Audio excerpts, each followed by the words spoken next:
Imagine starting a career that you love and went to college for, which in these times can cost a lot of money.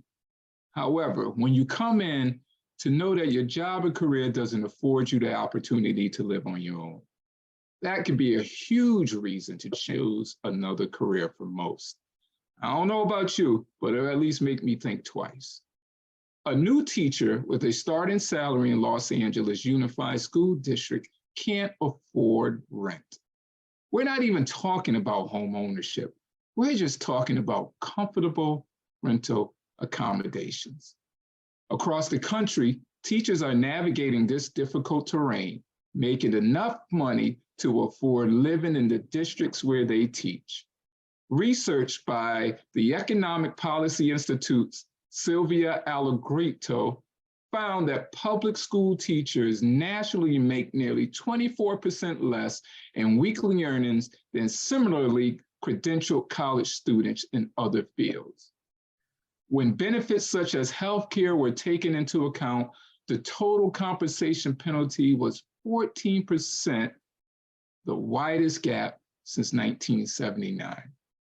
The so-called wage penalty makes it increasingly difficult for teachers to live in the same communities as their students, forcing them to commute extensive distances to and from school, renting rooms from parents, taking on second jobs, and living in school district operated housing, which is something I never even heard of.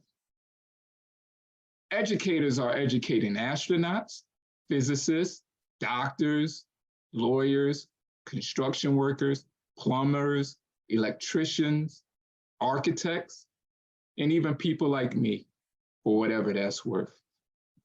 However, educators have 2 or 3 and 4 degrees are not making enough or more than all the professions that they brought forward.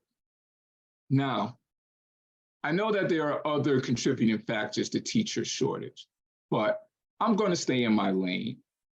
But before I do, I doubt there will be much significant movement on increased salaries for K-12 teacher professions. Also, it seems that municipalities are annually not funding school budgets fully. Now, let me swerve back into my lane. However, the provisions of more affordable housing in urban, rural, and suburban areas for our incoming and future teachers can lessen the gravity of low salaries and consistent cuts to school budgets.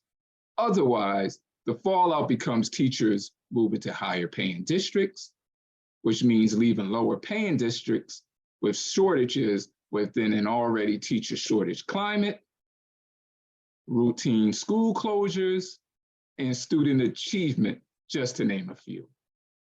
As I always state, let's make sure home matters for all, because we all depend on it. That is my tailored thought for this quarter. See you next time.